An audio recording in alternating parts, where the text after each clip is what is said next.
Tonight, police show support for a colleague charged with murder on Wednesday morning. A concerned mother is calling on police to step in to protect and serve. And a Castries street-side vendor is served court orders by the CCC. All this and more coming up in tonight's broadcast.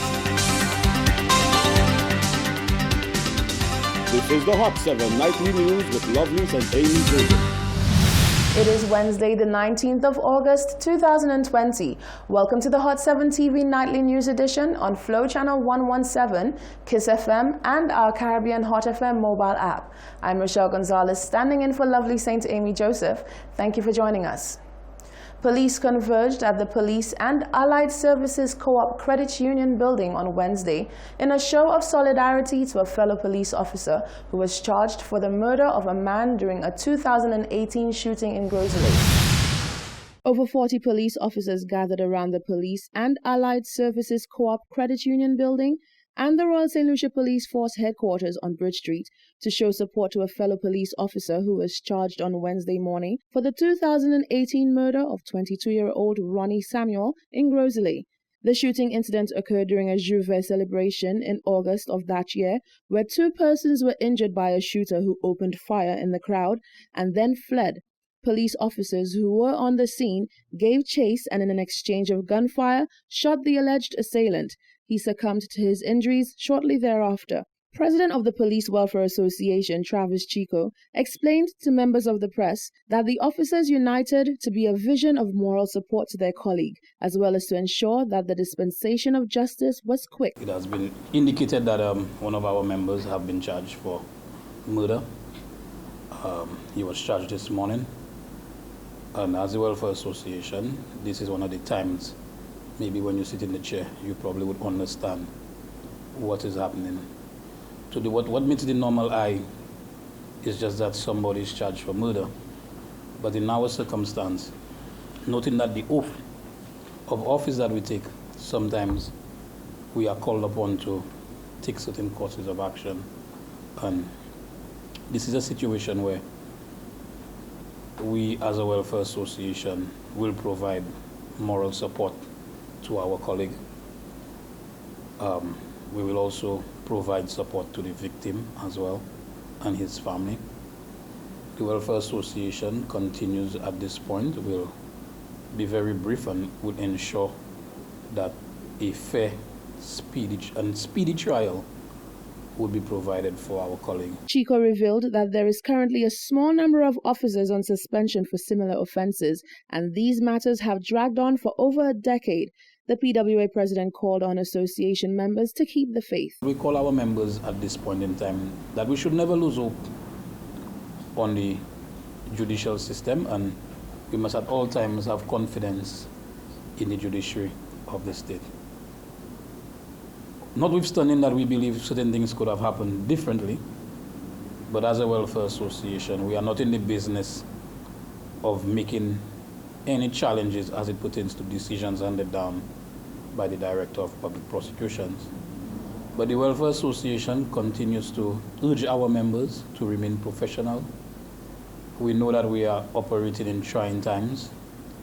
We are operating in times that are unprecedented, and we urge our members to continue to provide a professional service in keeping with our core values of the Royal St. Lucia Police Force. A disheartened Acting Police Commissioner Milton Daisy made it clear that he was not happy with the unfolding of the entire matter. For the RSLPF, I must say, we have an officer responding to duty who is now charged for murder.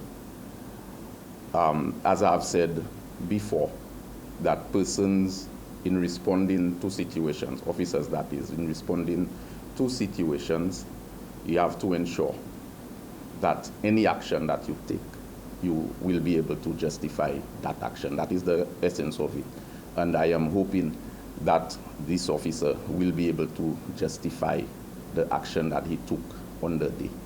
It was not a case where the officer was off duty. It's not a case where the officer was responding on his own act. It was a situation based on an event that took place where a suspect, something happened and the officer was responding, and an individual succumbed to his death as a result of the officer's action. Daisy clarified that the officer was being investigated by and was subsequently charged by a fellow police officer.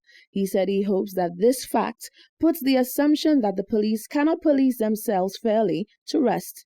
Law enforcement officials stated that the officer's name will be released after he has been taken to court. Reporting for Hot 7 News, I am Rochelle Gonzalez.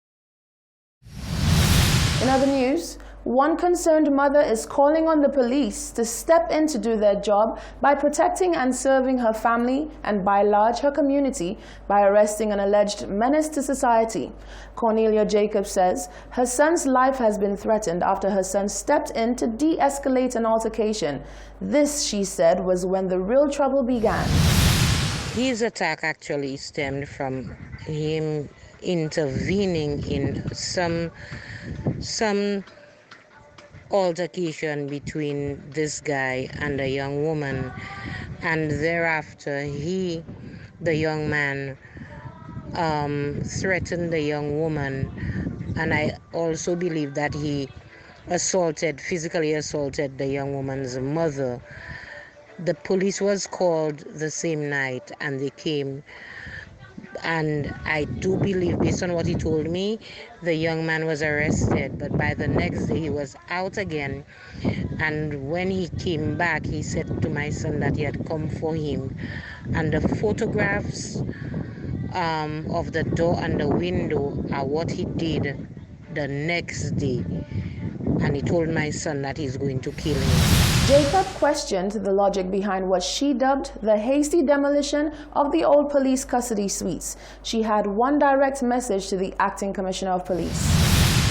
If you guys know that you do not have the requisite holding areas for people or persons rather to replace custody suites, why was there this haste for it to be demolished? Okay, because if now anything were to happen to this young lady, or especially my son, who is my main concern because he does not live close to me, it is because, as they said, Central Station said, that they do not have any place to keep people or to hold persons, quote unquote, So while they have demolished custody suites, there is nowhere to, after they've arrested somebody for threatening language or assault or whatever it is, they don't have anywhere to keep these people until it is time to take them to be charged. Jacob said the police priorities are twisted and that they need to focus on more serious crime. I can bet my bottom dollar, if they had to arrest my son on a traffic offense, they would have found somewhere to keep him until they take him before a magistrate to have him charged. If it was my son who had dared to make such a statement, let alone fire them stones at that house, he would have been arrested, same speed, no comments, no questions asked. Okay, so now it is a lot worse to commit a traffic offense than it is to threaten somebody's life in this country. So I want them to give the same attention to my other son that they give to my oldest son. The concerned mother said it is beyond worrying that the accused is allowed to wander the streets, leaving those he has threatened scared in their own homes. In more news, the Castries City Council on Wednesday morning served street-side vendor Adela James with court summons papers. James, who has been vending at the intersection of Coral and Miku Street for over 20 years, said she will be seeking the advice of her attorney and is deeply annoyed by the course of action and the spectacle that the CCC has made out of the situation when proper communication could have remedied any issue they had. On August 10th, city vendor Adela James took to the media to seek answers as to why the Castries City Council would suddenly demand that she relocate from where she is vending to somewhere else. James, who claims she has been vending in the same spot at the intersection of Meekwood and Coral Street for over 2 decades, was served with court summons papers on Wednesday, August 19th by the CCC. James says she will be contacting her attorney in order to ensure the next step is within the law, but until she is advised, she will not just up and leave because the CCC made a few demands. I would not just concede packing up and leave, okay? I'm here to do my business at Daily Bread. I'm here, and that's the only thing that's right now for me to do. Okay, this is my business. I've been doing this for 20-something years plus.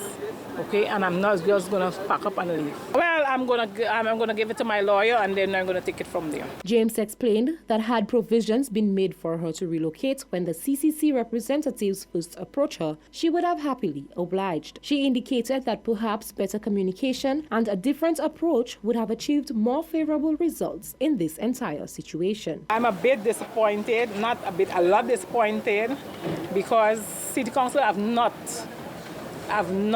provided me with no way to sell. They have not. They say they provided me the place, but they have not. It's somewhere where I was storing my stuff. That's the way, the place they demand me to go and sell. If they had provided me somewhere, I would have been happy to go, but they have not provided me with that. If City Council come to me and they want me to move, that's what I expect them to do. I expect them to come if they want me to move in a rush. I expect them to provide some way, not just come and tell me today I have to move tomorrow. I find it's unfair, okay? They have not provided any place for me to do my business, okay? And it's all about, it's not just about this vending, it's about parking. And as I tell anybody, I have my rights to park because I have my license, I'm insured, I pay my road tax, I have a right to park.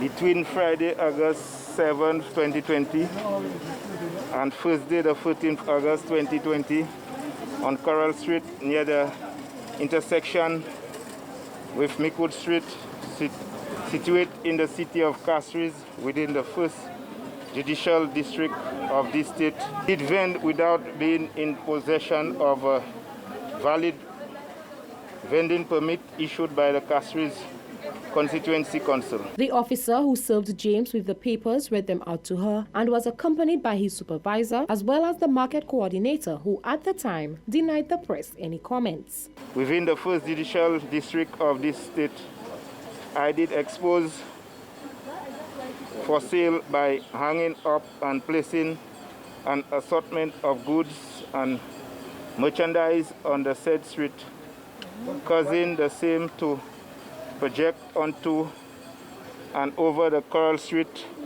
eastern sidewalk footway so as to obstruct or inconvenience the passage of persons along the side footway.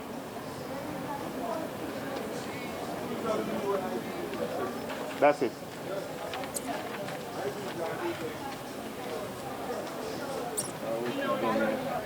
So, No, we can't give any comments. The matter. James says she is not obstructing anyone from using the sidewalk as she is perched over the gutter and is crying foul, saying she is being victimized. She, however, says she will not be leaving the spot that she has occupied for so long without a fight. Reporting for Hot 7 News, I am Genevieve Gonzague. Acting Commissioner of Police Milton Daisy is responding to the claims made by the St. Lucia National Trust, who said that the police denied them from organizing a peaceful demonstration on Monday. DCP Daisy says there was no malintent behind the denial, and he was in fact acting according to the law. One day after the St. Lucia National Trust claimed that the Royal St. Lucia Police Force denied them permission for a peaceful demonstration on Monday, the island's acting police commissioner Milton Daisy has defended the decision. The SLNT expressed disappointment over the decision, stating that they wish to show their disagreement to the Alan Chastanet administration over the decision to lease the Queen's Chain to Cabot St. Lucia for 75 years. On Wednesday, Daisy stated a reminder that the island is still under a state of emergency, and so the police are governed by the SOE Act. One of the provisions of this act is that social activities, social events would be allowed. That is 200 persons. However, in allowing this, you would look at other things, whether the space provided and so on. The application we got was for a protest. In fact, it stated it was a protest near Graham Louisy building. It stated that. Based on the legislation, Graham Louisy building is a scheduled building under the Public Order Act, and it states that there shall be no protest. The Commissioner of Police, who is the authority, shall not grant permission for any protest within 200 yards from any of the scheduled buildings. Daisy went on to say that the stipulations of the SOE Act made it impossible for the protests to be legal. When we assessed the situation, 200 yards, we have a stretch of buildings, all of them are government buildings. 200 yards would put you somewhere in the sea. Okay, so we could not have approved an activity there, and this was stated in the letter to them. The top cop also explained why there was a heavy police presence at the scheduled meeting place in anticipation of an unauthorized protest. We believe in law and order, and if if an activity is not approved, we are hoping that it will not go on. However, to ensure that it does not go on, you would put measures in place to ensure that this activity does not go on. According to Daisy, the list of scheduled buildings include the courthouse, the House of Assembly, and the offices of ministers. Reporting for Hot 7 News, I am Rochelle Gonzalez. This is the Hot 7 TV Nightly News. Still to come after the break, the police addressed concerns that the much-loved Journée Creole was cancelled too hastily. The Chief Education Officer gives an update on the reopening of schools, and at-risk youth and former prison inmates get an opportunity to reintegrate into society.